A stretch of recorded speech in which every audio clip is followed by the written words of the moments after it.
Welcome to the Soul Seeker podcast. I'm your host, Sam Kabert. I started this pod back in 2019 when I was taking my first steps on the path of remembering. And at the time, the tagline for the show was a journey of self-discovery. A year later, it became a journey of remembering. Yet what I know now is back then I was still seeking. And what I've come to know now is that it's the journey of seeking that brings us the silent, slow stillness of acceptance.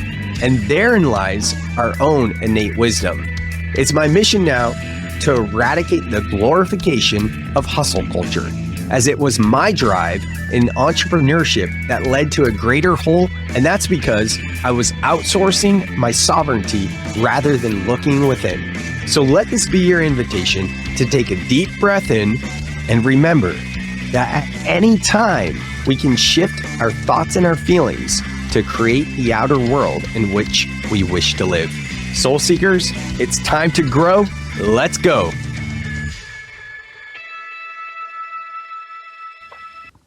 Hey there, and welcome back to another episode of the Soul Seeker podcast. We're going to do, as we always do in this podcast, take a moment to slow down. So Rachel, for you, for myself, and for all of you out there in listening land, this is a great opportunity to just connect with your breath. You don't have to close your eyes if you're doing the dishes, driving, or whatever, being mindful of your surrounding, but you can always breathe with us. So if you are in a space to slow down, close your eyes. Rachel, for you, for me, I'll go ahead and close down my eyes. And just taking this moment now to connect with your breath, allowing the outer world to fade away, coming into the inner landscape. And at your next natural exhale, just pausing at the bottom of that exhale. And slowly through the nose, inhaling all the way up. Top of the breath, sipping in a bit more air. And a big audible sigh, letting it go. Another like that, slow, deep inhale through the nose. Top of the breath, sipping in a bit more. And sighing it out. That's right. One more like that, slowest breath yet. Inhaling all the way up. Sipping in a bit more air at the top. And sighing it out.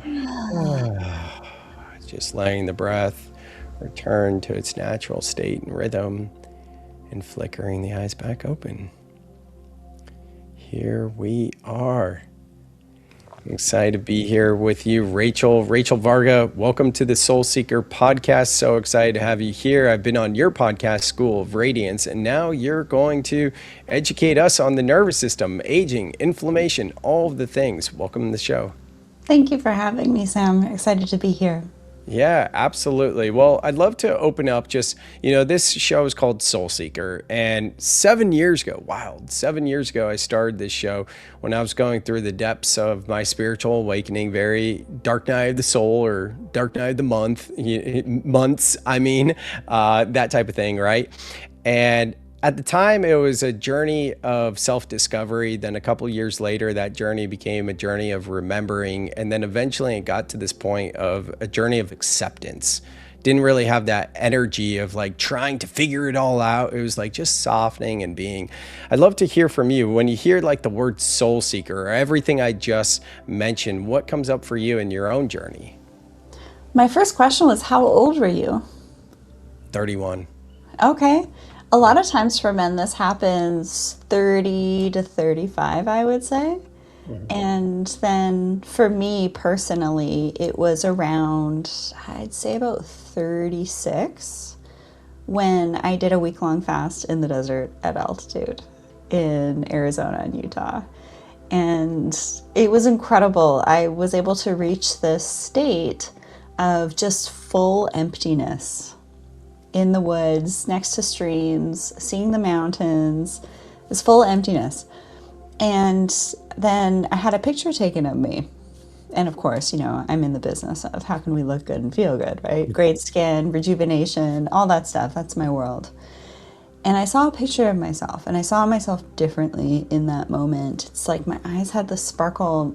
My smile was like this real smile. My hair is all glorious. I had the red rocks of Sedona by me. It's actually some of the main pictures on my website. That was from a very pivotal moment in my life. And it was through the state of becoming so empty to then be filled up, to then receive, which is also a very feminine quality as well. So that kind of catapulted me on my journey of then looking at, okay, what are some of the patterns of some of the other women in my lives? Overgiving, right? And so that's something that I learned to navigate through. And in the process, discovered that, of course, biohacking, reducing inflammation, which I published a paper on that. And then my next paper, the topic of that is the nervous system and skin aging, because I've been playing with so many different layers of myself and discovering what works, in essence, sort of remembering who I am and what I'm really made of, and kind of playing with that and honing it in. And it's almost like you get to this point where you are your own orchestrator of your own symphony, and I play music and things like that too. So I like that comparison and metaphor. So yes, that's what essentially triggered a huge shift in my life, as well as just before that, a year before that, I did a big parasite cleanse for the first time.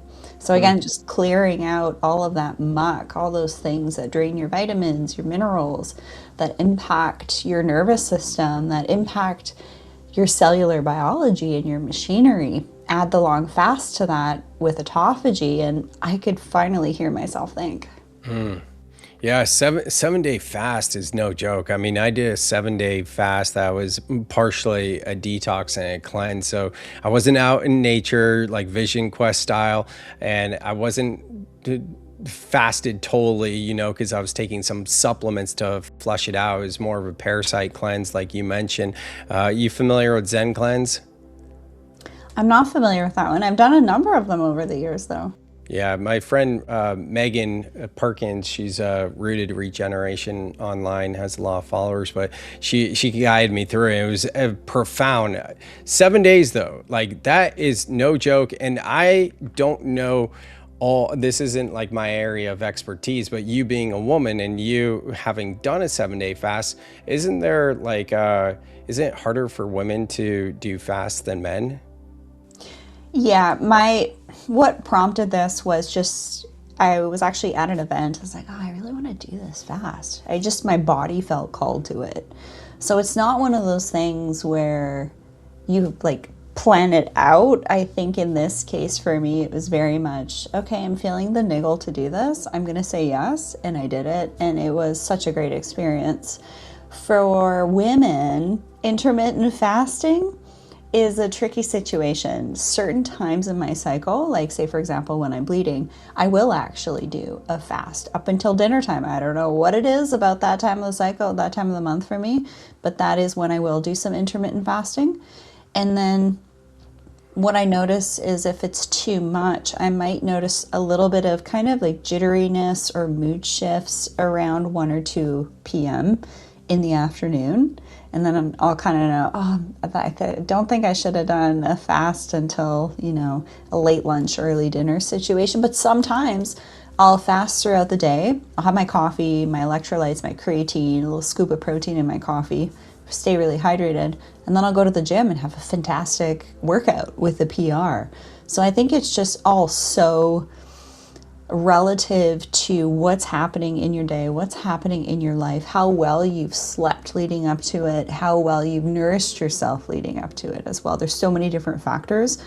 But if, say, for example, you don't want to risk the potential for blood sugar crashes or just feeling like a little bit kind of jittery and on edge and you still have to perform, there are some senolytics that we can consume that does similar things to a fast. And essentially, what a fast does, what senolytics do, what saunaing does, is it triggers autophagy or cellular renewal. So those zombie cells in the body, they get given the boot to go so that the rest of your machinery can operate more effectively. It's sort of like pruning a tree. We prune a tree back so that it can bear better fruit. That's a good way to put it. Yeah, I often talk about like the cup analogy, right? Empty the cup to fill it back up. I like the tree one. That's a good one right there. Very cool. So talking about, jitteriness and getting into the nervous system, you mentioned this a little bit before we hit record. What is your work in regard to the nervous system? What does that look like, and how are you supporting the women you work with? It all started in my observations in clinical practice. So I've been an aesthetics nurse since 2011 in the subspecialty of ophthalmology and oculoplastics. So an eyelid surgery clinic. And I would do the skincare, well, I still do skincare, lasers, injectables, assisting with some surgeries. And there came a point, I believe in about 2015 or so, after having been in practice for about 4 years, that there was this group of people who were coming to see me who were 60 to 90, never did anything for their skin, had all the signs of sun damage. But when they came to see me in real life, they would enter the clinic room, they would sit down, they had this kind of like peace to them, this joy, instead of, in contrast to what I like to call the other ladies who wear the busy badge of honor. They put down their designer handbag, they put down their Starbucks coffee, and then they're talking about, picking the kids up here and hosting dinners here, and just like kind of overextending, and their nervous systems are just shot. And I noticed a difference in, number one, how these two groups of people presented to me, and then number two, how they responded to rejuvenation. And those who were healthier, who had more peace, who lived a healthier, more peaceful, calm lifestyle, lots of love, lots of enjoyment, family, had a faith, lots of very common threads with them all. They barely needed anything. A couple laser treatments took care of the brown spots, couple injectable treatments, fine lines, wrinkles, and they were able to get better results with fewer interventions compared to the other category who were still coming in very routinely, very regularly. They just weren't developing that collagen and elastin as well. And just their overall expressions on their faces and their demeanors were totally different. So it's the inflammation and oxidative stress side of things. And then it's also the nervous system side of things. And I'm really passionate about this because I've played with various types of modalities to help myself overcome a few car crashes that were really tough on me. We're talking chronic pain. So I needed to keep my inflammation low so I wouldn't be hurting. Mm-hmm. And then really training the nervous system to perform once I started my rehab and put on 25 pounds of muscle with heavy lifting, about 4 or 5 days a week. Yeah, you're a CrossFitter, right? I would say more weight training. Weight training. Okay. Deadlifting 285, shoulder pressing, 50-pound dumbbells, sumo squats of 150-pound dumbbells. So I'm strong. Yeah. My frame is strong. And to do that, I had to basically kind of lock in to this very focused state. And there comes a point where people like us or biohackers, I like to kind of play with edges. Yeah, totally. It's like in a yoga pose, right? And you're adding a bit of the calisthenics and the movement to it. You kind of go to that edge. Can you stretch a little bit deeper? Can you lift a little more? Can you slow your rep a bit more? You find that edge, and then you find that edge, you get the results, and then you kind of find the flow of sort of how to maintain that. So the nervous system's interesting because it can allow you to reach peak performance, and it can also allow you to be in a beautiful rested state, which I think in the long run is going to allow you to age slower. Yeah, absolutely. All that makes sense. So let's unpack the inflammation point. You mentioned a few car accidents with chronic pain. How did you work with your nervous system to overcome the inflammation specifically you were experiencing? Just staying as calm as possible, because stress was a precipitator to things like headaches, right? Or upper neck and shoulder tension.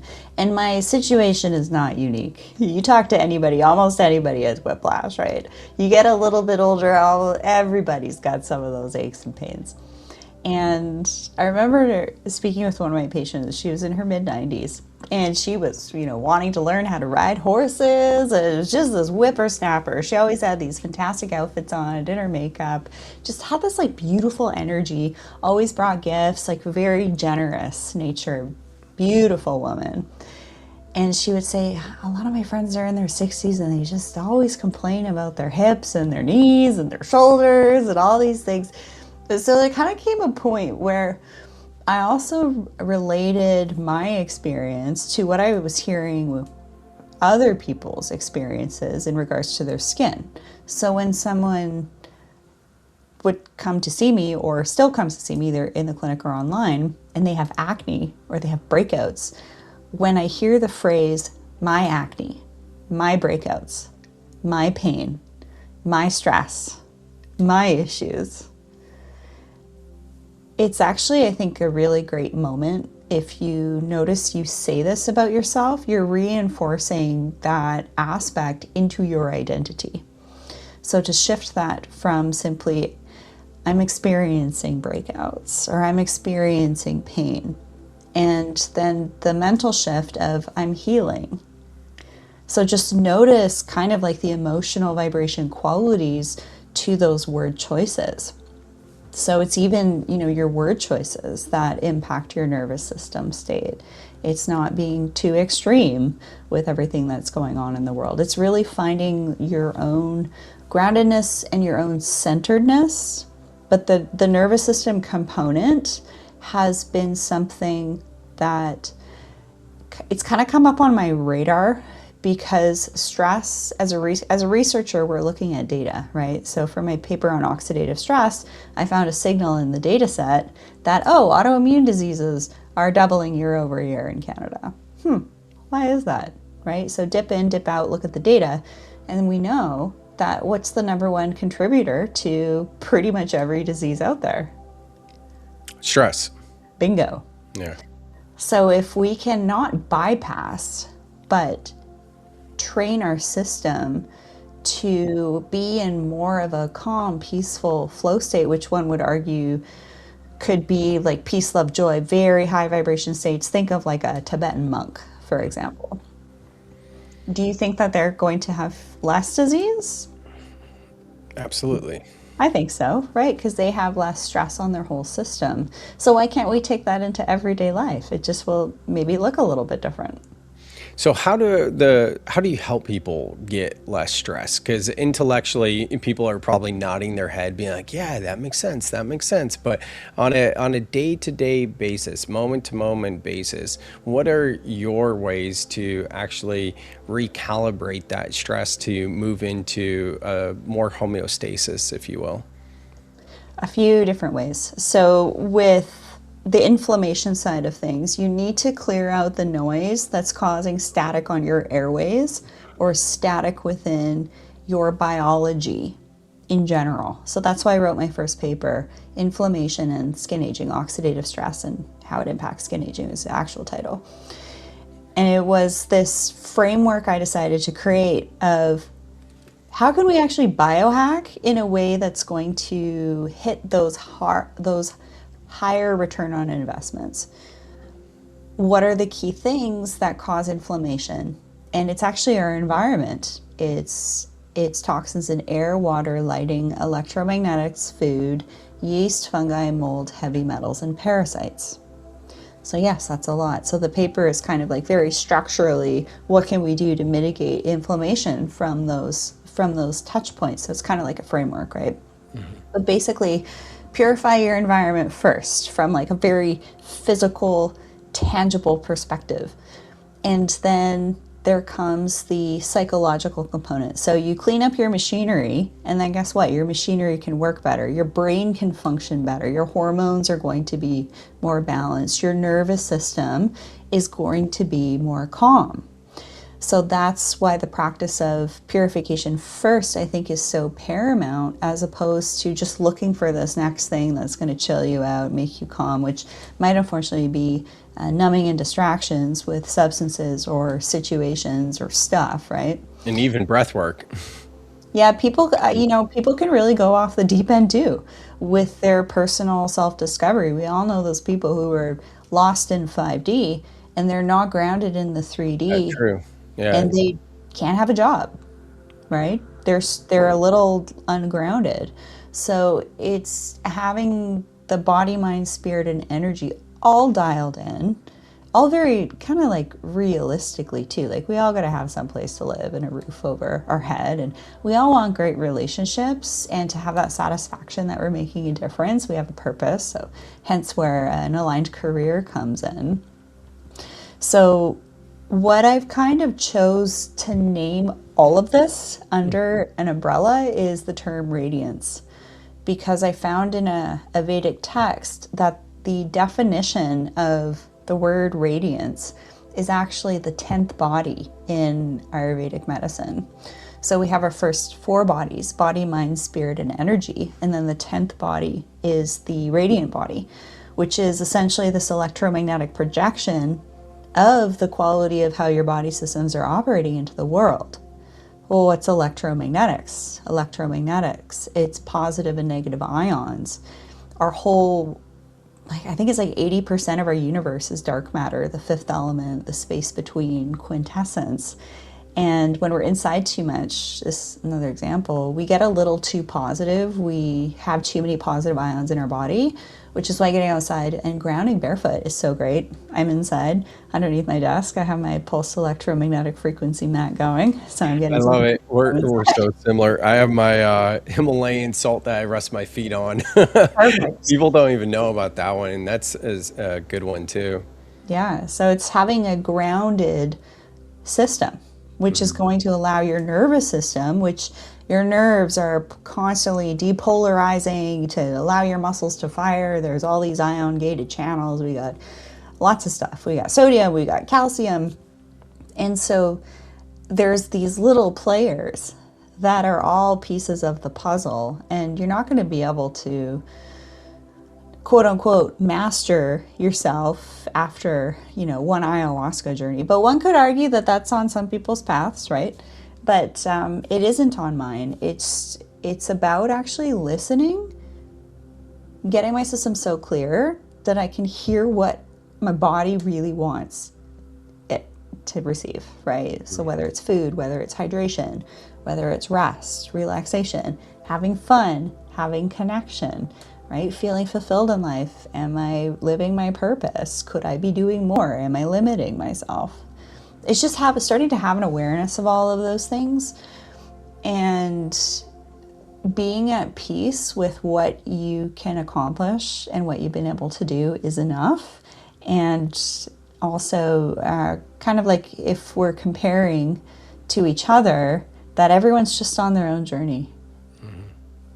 Yeah, absolutely. And for the everyday woman, in the West at least, and obviously this is generalizing, especially after you say a statement like everyone's on their own journey, right? But there's definitely this archetype of people, but I'm going to narrow in further and say women, and that is very much stuck in the doing, from the roles of maybe being a wife, maybe not, maybe being a mother, balancing their professional life, whether an entrepreneur or an executive.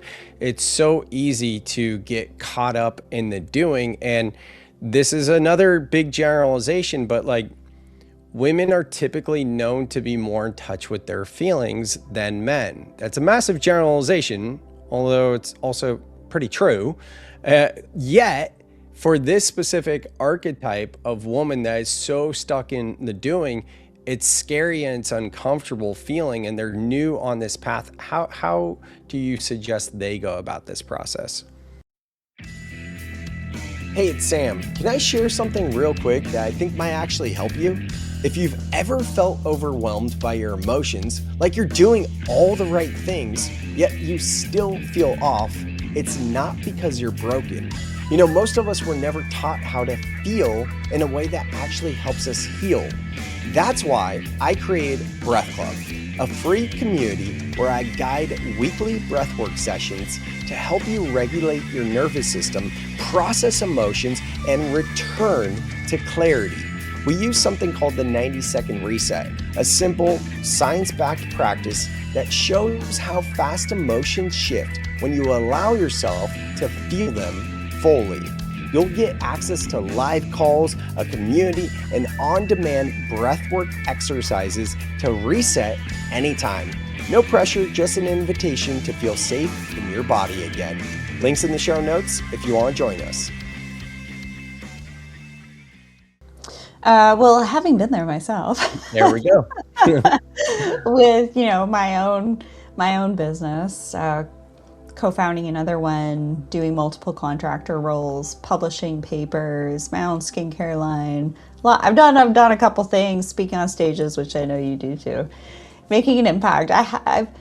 There was a point where I felt like my value was tied to how much I earned. Yeah. And as a woman, I don't think that's really where you want to sit. So it takes two to tango. So what's the man like in the dynamic? What are they doing to support the feminine in that as well?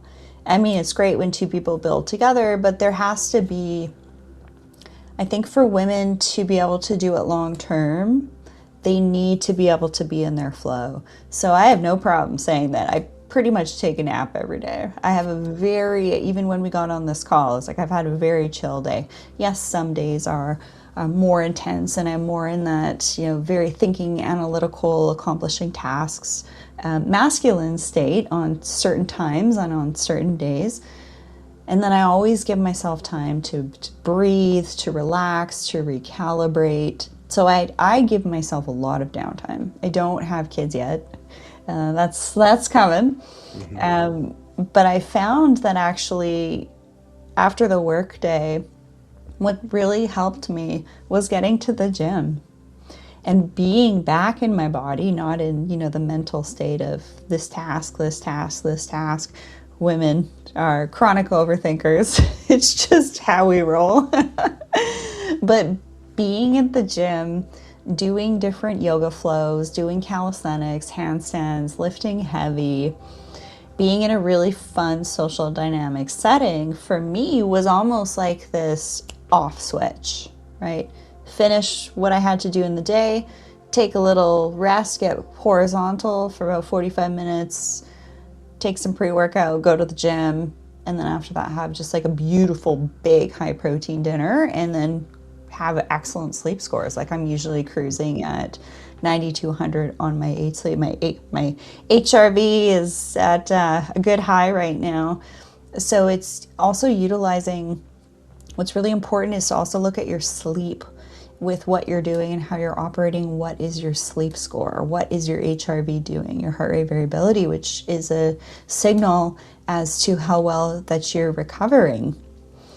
And if your sleep metric is not good, that's, I'd say, step one. And actually adding some activity, some physical activity, could be something that can support that, because sometimes when we don't move enough, when we don't exercise enough, we're not moving our lymphatic system enough. And I haven't had a cold or anything like that in probably about 2 years, knock on wood. So I barely get sick. So I found a routine and a rhythm that works for me, and it will look very different for everybody else. You just have to play with it. And listening to podcasts like this, working with coaches like Sam and I, we can kind of hold a mirror up and say, oh, well, what about this? Oh, well, what about this? And you start to learn these different layers on how to operate, how to perform your self-care, how to rest and recalibrate, and all of those things. But it's actually the fun part. Having fun, I think, is just something that more women need to have.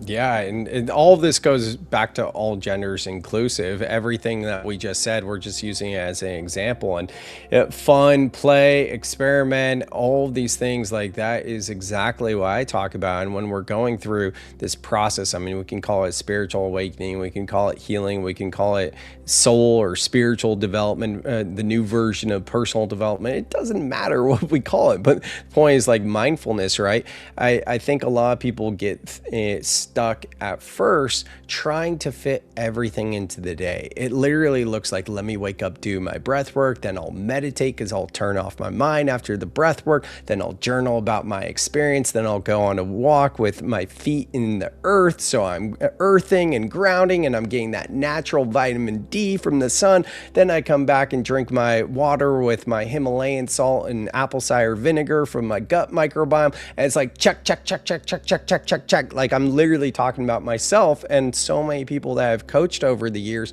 And it's so funny because when our normal state is doing, even if it's a being exercise, we revert back to the doing.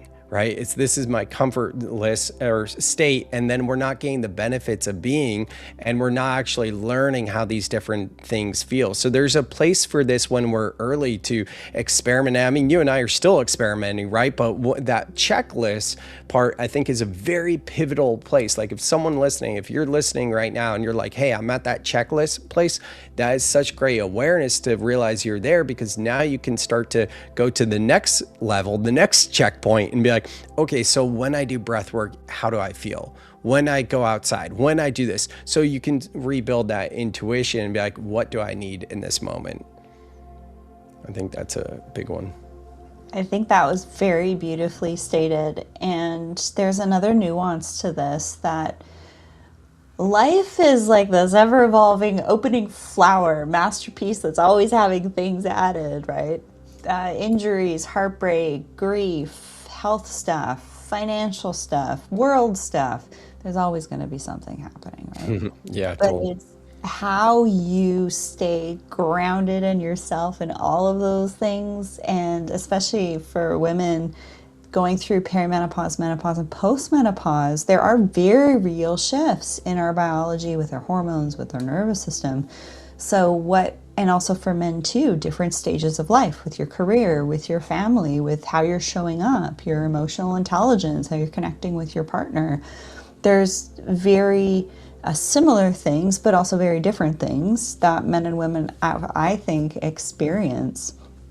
And it's having a willingness to play with and adapt and learn new things, and also just have grace with yourself. Like, oh, I'm 40 this year. I don't quite have the energy I had when I was 35. I definitely noticed that.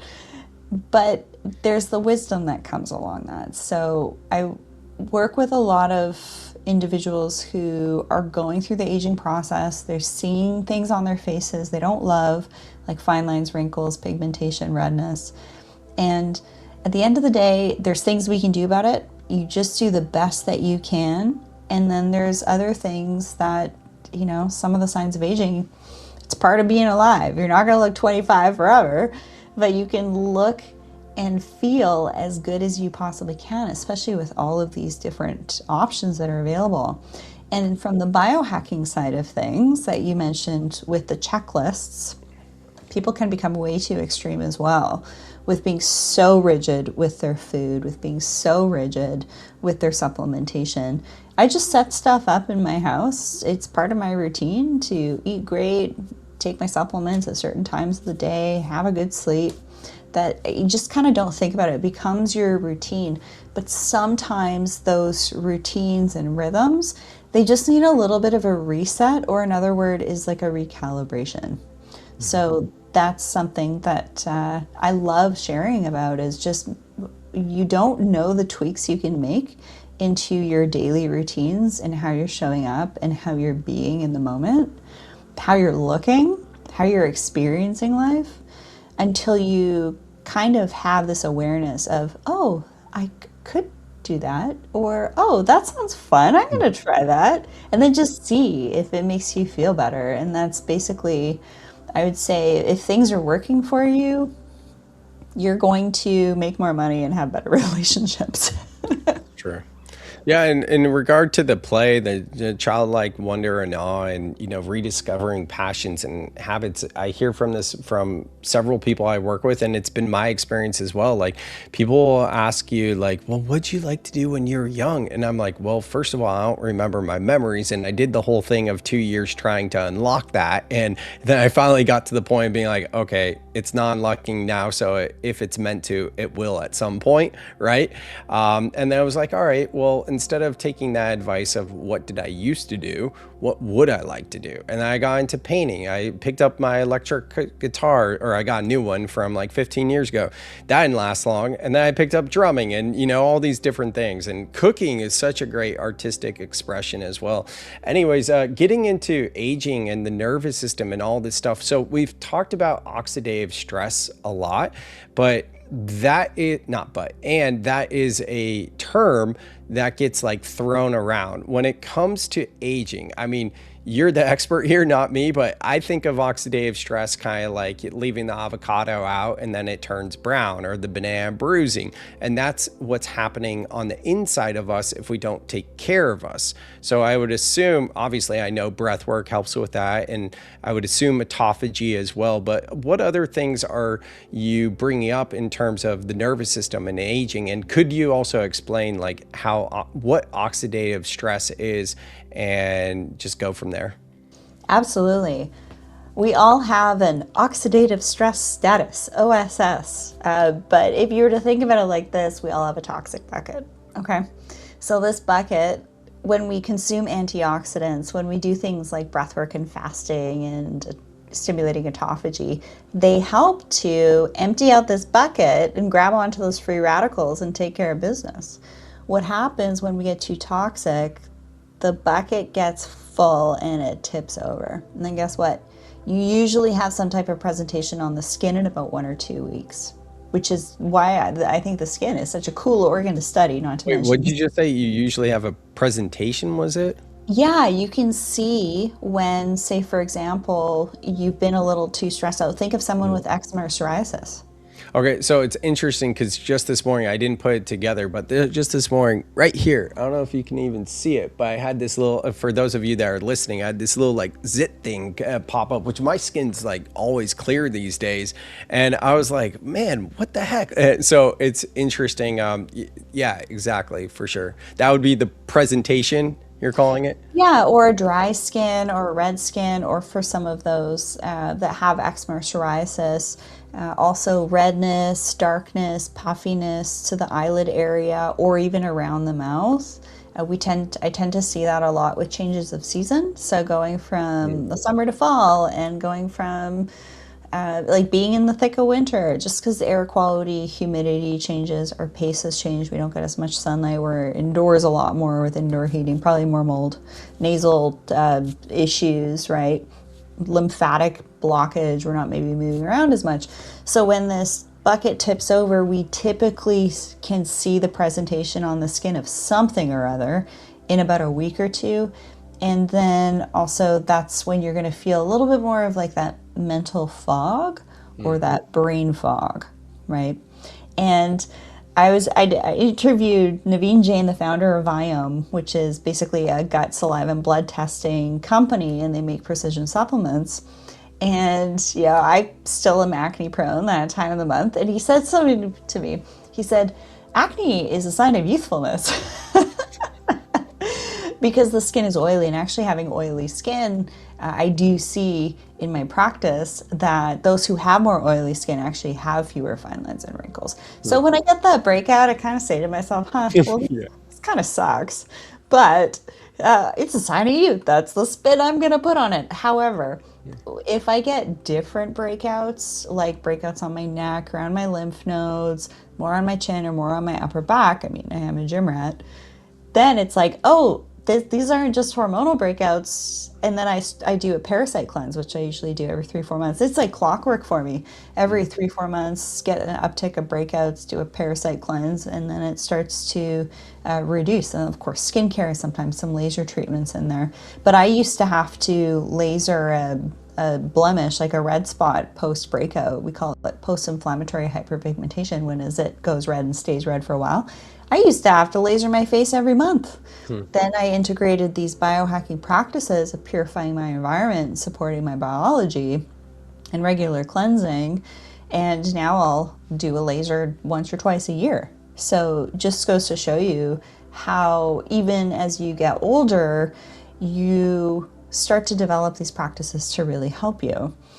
And with the nervous system, I'm really glad that you mentioned music. I have also played guitar. You mentioned it. Yeah, since I was 10 years old, I had a good rock out on my Gibson Les Paul. I kind of lullabied myself, like Nice. a Pink Floyd rendition. It was kind of Dark Side of the Moon style. It's really Love fun. it. I love music, handpan, piano, Mm. all these things. I'd love to learn the harp and the cello.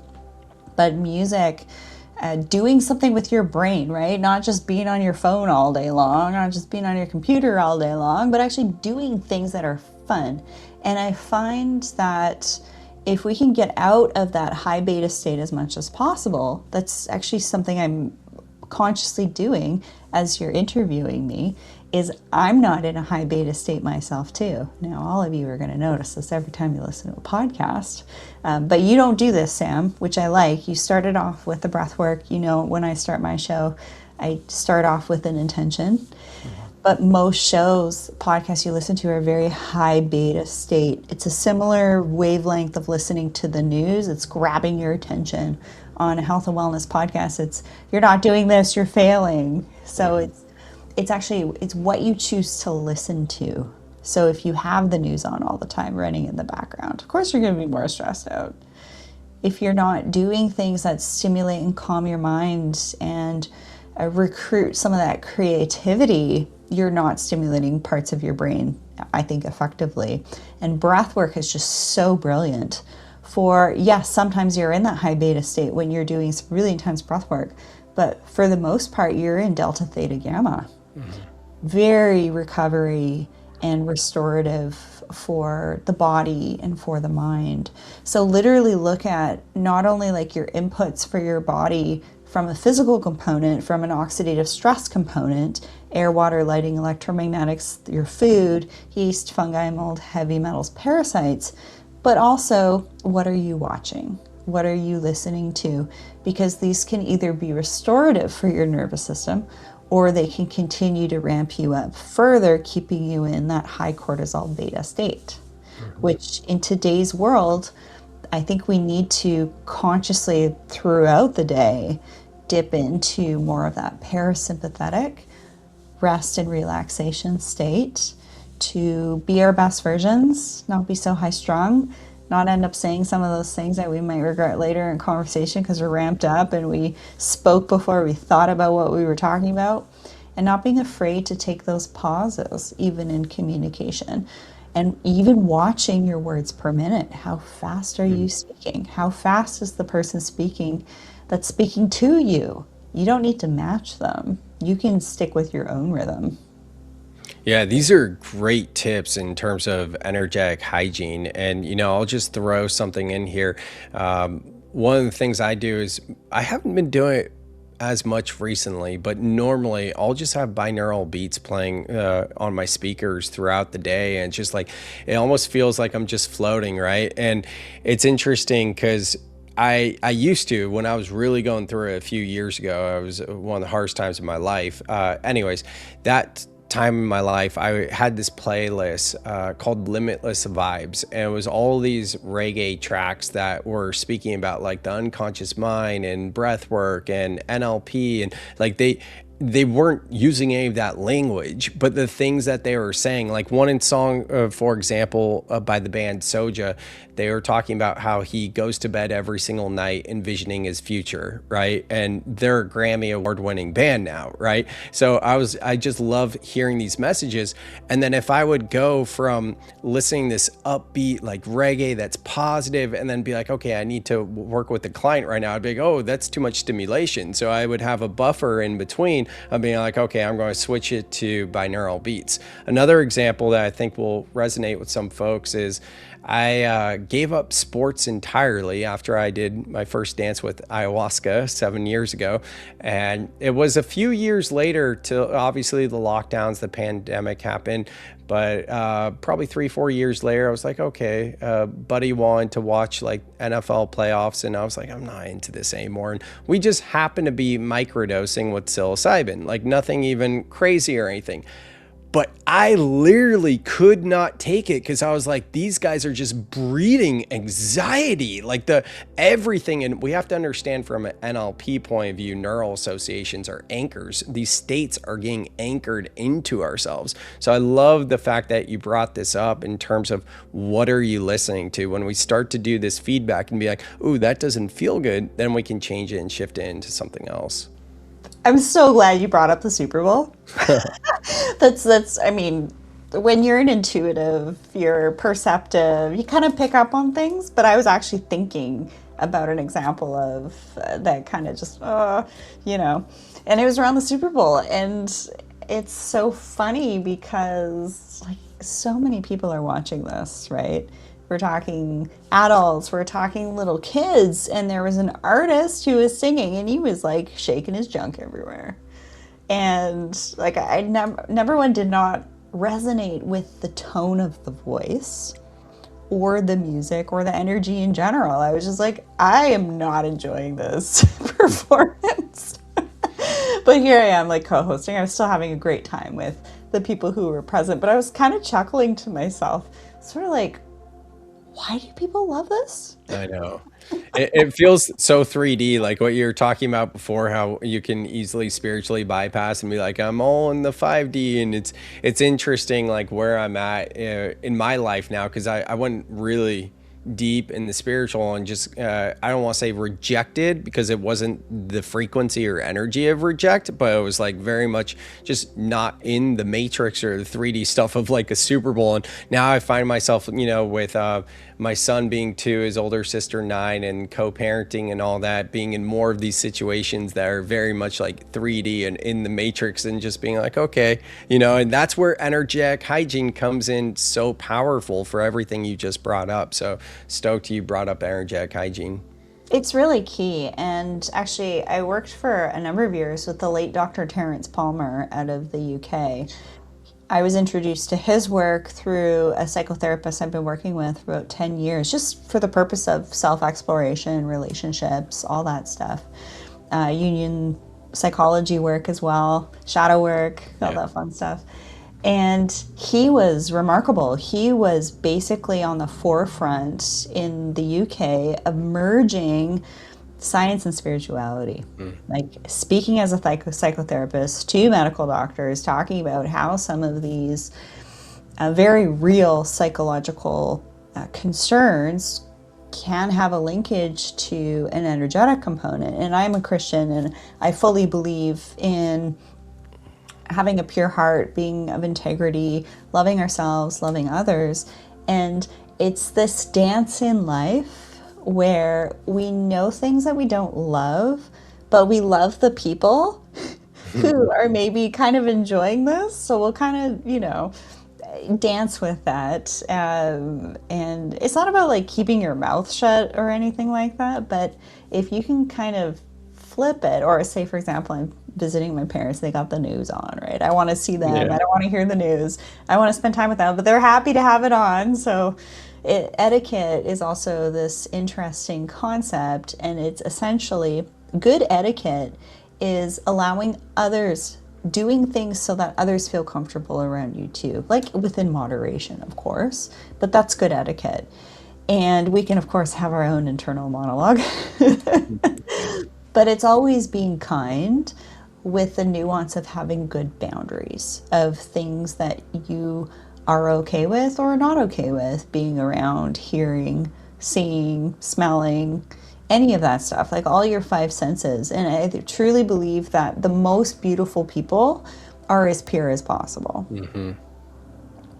It's the purification to allow our systems to operate so everything's vibrating just beautifully and like sparkly and radiant and all of that. So it is a dance between having done the work and knowing that there are elements around us that, this is fact, as any physicist will acknowledge, that most of what's around us is the space between. Well, what's the space between? Well, we can kind of get super wrapped up in that, or be like, okay, well, I can make this choice and make this good choice and make this good choice and say my prayers and take good care of myself and be a good person, and find ways that help you stay grounded and stay pure. And it's really interesting in the process of the self-discovery, there usually, in the hero's journey, there is that time where we might be a little too kind of 5D and out there and have lost our grounding. But, at some point in the hero's journey, we make our way home and we reap the reward of being happier and being healthier and accomplishing something. So doing the best you can, your journey is going to look different than, say, someone else's journey. Even like my journey is very different from my sister's journey. My journey is very different from my mother's and my grandmother's. We all have unique DNA. We all have unique makeup. We all have unique personality styles and archetypes, and the list goes on. Blood types, all these things, neurotransmitters, what we're kind of like, how we're wired to be. We're just all a little bit different, but we still gotta get along.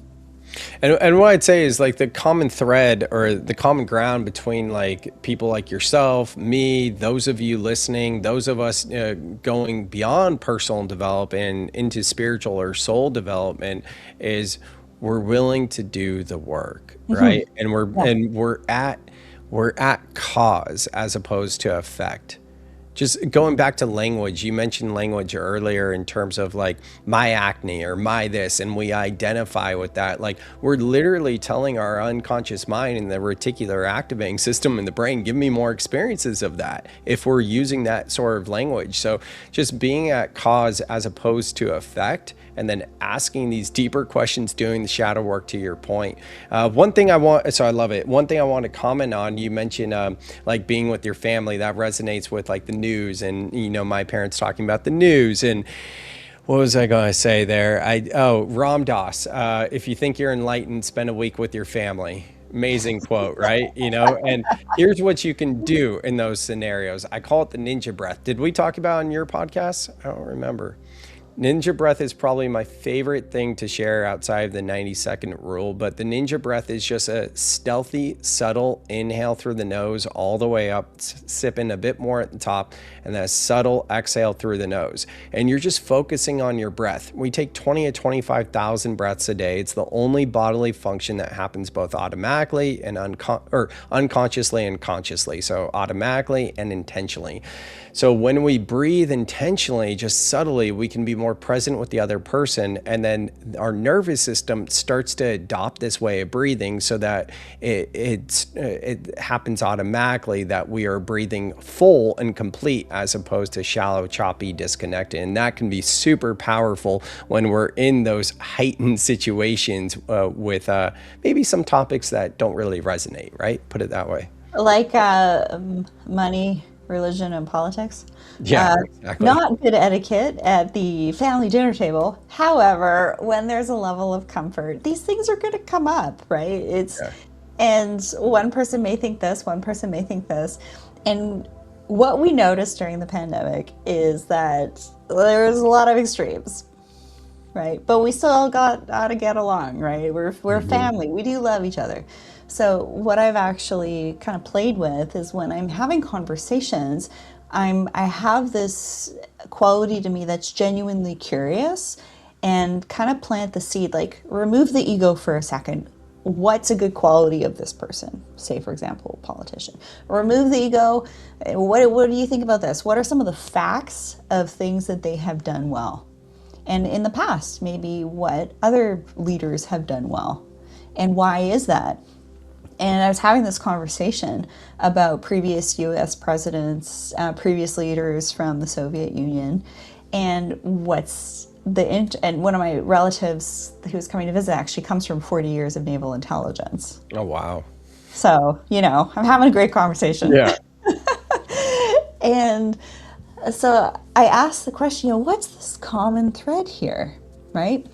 I find that good leaders they're good diplomats, they're very professional, And then when we have kind of the polarizing kind of ones, right? That's when things can kind of go haywire. And that's what we're seeing in today's, from my opinion, political climate. It's just there's the extremism and things people can get along really well when it's just like, how can we get along, right? You scratch my back, I scratch your back, let's get along. Let's figure this out. It's called diplomacy. It's like what every politician I think should, have a PhD in. Yeah, absolutely. Good etiquette, right? Yeah. So this is a real life topic. We all have to navigate this when we see our friends, when we see our families, but not being too extreme yourself and having the sense of being curious. Having a sense of being curious, not taking things personally. And I found that's been really helpful for me. Yeah, I agree with everything you just said, and that's some practical takeaways that you guys can apply in your life from both lens, from reframing and nervous system regulation, all of it. Rachel, I could go on and on with you, and I mean, we're just scratching the surface of a whole deeper, another podcast that I can tell that we both have some interesting hot takes on, but to not tease it too much anymore, because that is an entirely other subject matter, we can end it here. Thank you so much for your work. What's the best way for people to get in touch with you, stay in touch with you, and learn more about your work? Absolutely. My website is theschoolofradiance.com, where if you go to the freebie section, you can check out a about 45-minute video of me kind of explaining biohacking for slowing aging. It's really great. It's free. You can hang out with me over at Rachel Varga Official on Instagram. You can check out the podcast on any platform. It's also on YouTube as well. And for those looking to go deeper, you can book a one-on-one with me using SoulSeeker15 as the promo code at checkout, so I know who the referral came from. And I'd love to sit down with you and kind of map out where you are now with your skin and rejuvenation and biohacking and all of that, and give you some concrete plans and structure to help you reach your goals. And one of the newest things that I've created based on popular demand is the Radiant Method Reset. This is a 6-week container walking you through your various different routines throughout the day, throughout the week, just to kind of play with and do some subtle shifts to help you feel better, right? To help you look better, to help you feel better. They're very easy, kind of bite-sized tweaks to make in a 6-week container to just help reset your radiance. So that's the Radiant Method Reset at theschoolofradiance.com. I love it. Thank you so much. And guys, you can just go to the show notes and find all of those links right there. And we'll see you next time.